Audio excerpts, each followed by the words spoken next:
The most terrifying deaths in real history. 15 leaders who met a horrifying end. There are many ways to leave this world, but few are as disturbing as the ones you're about to hear. While most people hope to die peacefully in bed, free from pain and fear, history shows us that some fates can be terrifyingly cruel. Powerful leaders, feared and admired, met their end in ways so brutal they feel torn from a nightmare. In this video, we'll travel through time to revisit the most gruesome, unbelievable, and surreal deaths of 15 kings and historical rulers. 1. Duke Jin.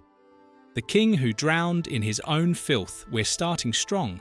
According to Chinese chronicles from the 7th century before Christ, Duke Jin had a disturbing dream. A ragged spirit demanded justice. Terrified, he sought the help of a famous dream interpreter, a witch who told him he wouldn't taste the early wheat that year. Jin, anxious, waited for the harvest. When the first loaf of bread was finally baked, he ordered the witch to be executed for being a liar. But fate struck back instantly. Just before he could take a bite, he felt a sharp pain in his gut, ran to the latrine, tripped, and drowned in his own urine and excrement. A death so grotesque it felt like a curse fulfilled. 2nd Phalaris. The tyrant who was roasted in his own infernal trap. Phalaris, a despot from ancient Agrigento in Sicily, ordered the creation of a torture device known as the Brazen Bull. This hollow bronze sculpture was designed to simulate the sound of an animal's roar, while the victim inside was burned alive. Phalaris, cruel to the core, decided to test the invention on its own creator. He locked the artisan inside and lit the fire. But karma is relentless. Years later, the people rose up, captured Phalaris, and threw him into the very same bull. He died screaming, his voice echoing like the roar of a demon. 3rd Gheorghe Dossa. The rebel peasant who became a burning king. Next is Gheorghe Dossa, a peasant leader from Transylvania who defied the Hungarian nobility. He captured fortresses and advanced dangerously close to the capital. But the revolutionary dream was crushed with brutality. Captured in battle, he was forced to sit on a burning iron throne, crowned with a red-hot iron crown, and given a scalding scepter as public punishment for his rebellion. But that wasn't the end. In a horrifying act of pure savagery, 9 of his starving soldiers were brought before him and forced to eat parts of his body. Those who refused were torn apart in front of everyone, a nightmare fueled by torture, madness, and forced cannibalism. The king who fell apart but never gave up. Baldwin IV of Jerusalem. In a world ruled by holy wars and destinies forged in blood, rose a king who fought a far more merciless enemy: leprosy. Baldwin IV was crowned King of Jerusalem while still a teenager, and even then, signs of his illness had begun to show. By the time he was 13, his body was already deteriorating. His face became disfigured, his hands crippled, and, soon after, he lost his sight completely. But his spirit was never broken. Even though he couldn't walk or blink, he was carried on a litter to the battlefield to inspire his troops as they faced none other than Saladin himself. Twice, the feared Sultan abandoned the siege of Jerusalem after learning that Baldwin, blind and dying, was leading the front lines. Before passing, Baldwin named his nephew as successor. He died in May of 1185 and was buried in the Church of the Holy Sepulchre. 2 years later, his kingdom fell, but his legacy lived on as a king who fought until his very last breath. 5. The undefeated general brought down by a roof tile. Pyrrhus of Epirus. At number 5, we have Pyrrhus, a towering figure among generals. A feared rival of Rome, his victories came at such a high cost that they inspired the phrase, "One more victory like this, and I am lost." But his end wasn't the stuff of military legend. During a chaotic street battle in the city of Argos, while he was fighting an enemy soldier, an elderly woman watched the scene unfold from her rooftop. When she saw her son in danger, she grabbed a roof tile with both hands and hurled it with all her strength. The tile struck Pyrrhus in the head. Some say he died instantly. Others claim he was merely stunned. What is certain is that his enemy took advantage of the moment and decapitated him. And that's how one of the greatest generals of antiquity fell. Not by a sword, but by a simple piece of clay. 6. The deadly feast of a glutton king. Henry I of England. Death by fish. Henry I was a clever and determined ruler, with a strong appetite for food and pleasure. His doctor had repeatedly warned him to avoid lampreys, a type of long, eel-like fish known to upset the stomach. But Henry just couldn't resist. While visiting family in Normandy, the king treated himself to a massive feast. Ignoring all medical advice, he ate his fill. Not long after, he began to feel sick, very sick. A dark drowsiness took over, and he never woke up again. It was December 1st, 1135. He died as he lived stubborn and hungry. 7. A death as strange as his ambition. The Duke of Clarence George Plantagenet, Duke of Clarence, was a British nobleman known for his ambition and turbulent life. Brother to Kings Edward IV and Richard III, he lived among plots, betrayals, and civil wars. His final fate was just as unusual as his life. During the War of the Roses, George was accused of treason. His execution was kept secret, but soon a rumour spread that would make him famous for centuries: that he was drowned in a barrel of Malmsey wine.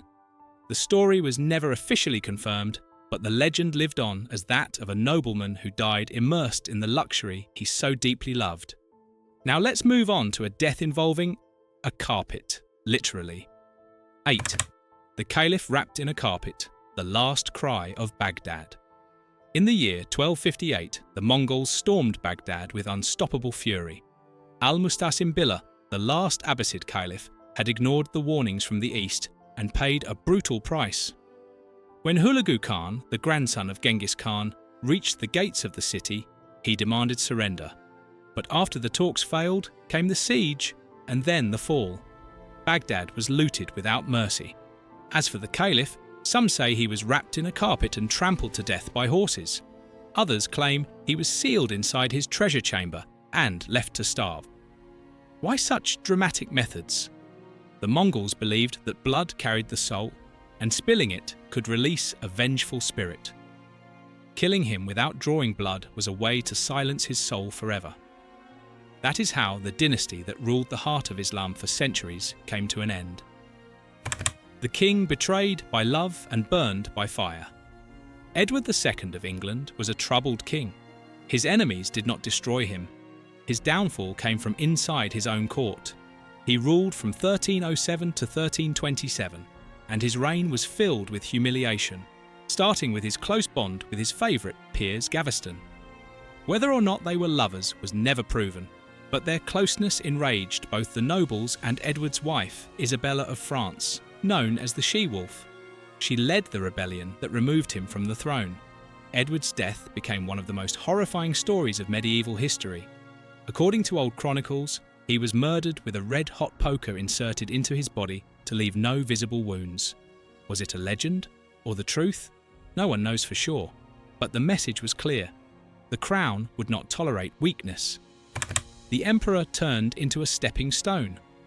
Next is Valerian, a Roman emperor in the 3rd century. He became the first and only Roman emperor to be captured alive by an enemy. And that was just the beginning of his nightmare. In the year 260, after the disastrous Battle of Edessa, he was taken prisoner by Shapur I, the king of the Persian Empire. From then on, Valerian was humiliated.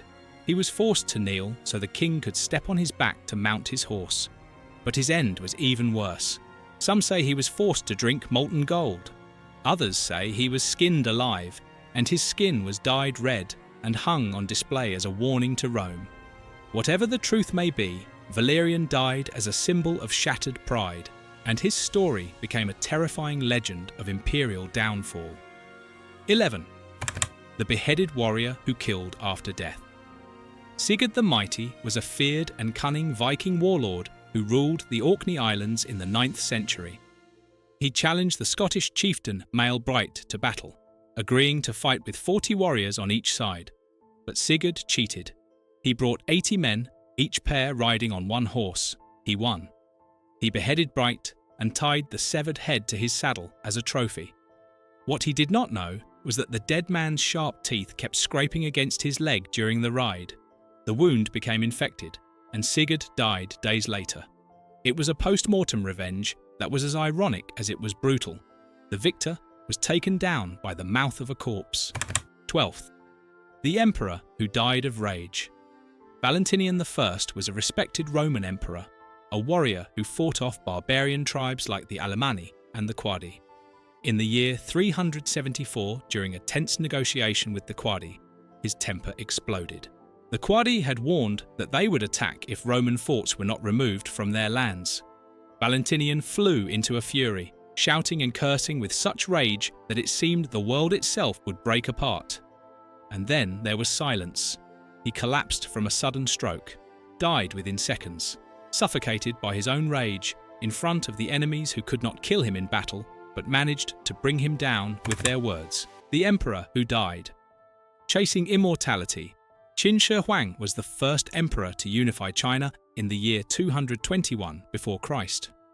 He also ordered the initial construction of the Great Wall and became obsessed with defeating death itself. He consumed strange elixirs made with wine, honey, and mercury. He believed they would grant him eternal life, but the very poison he drank to escape death ended up killing him at the age of 49. Even in death, his obsession continued. He was buried in a massive tomb filled with rivers of mercury and guarded by a terracotta army meant to protect him in the afterlife. Today, the mausoleum remains unopened. The Chinese government forbids full excavation due to the risk of damaging it. Yet, the high mercury levels detected in the soil confirm that the emperor's madness was real. He died in his quest for immortality and found it as a legend. 14. Herod the Great. As we approach the end of our list, we meet the infamous Herod the Great. He is a name forever etched in collective memory, mostly because of the terrifying act attributed to him in the Gospels. He allegedly ordered the massacre of all newborns to stop the child prophesied to become king of the Jews. Herod ruled Judea, Galilee, Samaria, and Idumea from the year 37 to 4 before Christ under the shadow of the Roman Empire. He was not only a bloodthirsty tyrant, but also a master builder of colossal monuments. Among his most remarkable works were the expansion of the Second Temple of Jerusalem, also known as Herod's Temple, and the towering fortresses of Herodium and Masada. He also created the magnificent port city of Caesarea Maritima, named in honour of the almighty Caesar Augustus. Herod's slow and gruesome death has actually helped historians estimate the birth year of Jesus. For decades, it was believed that Herod died from kidney failure, but modern scholars now suggest he was consumed by a horrific gangrene that spread through his genitals. It's unclear whether the disease began from an abdominal infection or a venereal illness like gonorrhea. What is certain is that his death was a torment of unspeakable pain, a physical nightmare that brought an end to one of the most ruthless kings in recorded history. 15th, Bela I of Hungary. Now, get ready for the final death on our list. Imagine the cruelest and most ridiculous way for a powerful monarch to die, falling from his own throne. That is how Bela I met his end. Known as the Buffalo, he was born in the year 1005 and belonged to the mighty Arpad dynasty of Hungary. His early life was marked by tragedy. His father was brutally murdered when Bela was still a child, forcing him to flee into exile with his brothers. After nearly 2 decades away, he returned to Hungary to reclaim his birthright, launching a brutal civil war against his brother Andrew. With help from Polish troops, Bela defeated Andrew, who later died from his wounds. Bela was crowned king in the year 1060. But just 3 years later, in 1063, fate struck him in the most humiliating way. His throne collapsed beneath him inside his own palace, causing grave injuries. Wounded and helpless, he was moved to the western borders of his kingdom, where he finally died on September 11th by the Kanisa stream. He was buried in the abbey he had founded himself. It was a final resting place for a king whose death was both tragic and unexpected. After his death, his sons were forced into exile. The throne passed to Solomon, Andrew's son, seen by many as the rightful heir. Now that you've heard these chilling stories, ask yourself this: are you ready to uncover even more of history's hidden truths? We hope these tales left you as breathless as they left us. If you know a strange or shocking story, share it in the comments below. Every piece adds to this incredible archive of historical secrets. Hit that like button with full force and share this video with your friends, family, and even that skeptical person who believes in nothing. They might just be amazed by the bizarre deaths of some of the most powerful and mysterious leaders ever to walk the earth. And if this is your first time at ArchivoX, don't waste another second. Subscribe now, because we have many more hidden stories and shocking truths you won't find anywhere else. Make sure to follow us on all our social media platforms linked in the description. And remember, a people who forget their history are doomed to repeat it. So ask yourself, do you want to be part of that fate or always stay one step ahead?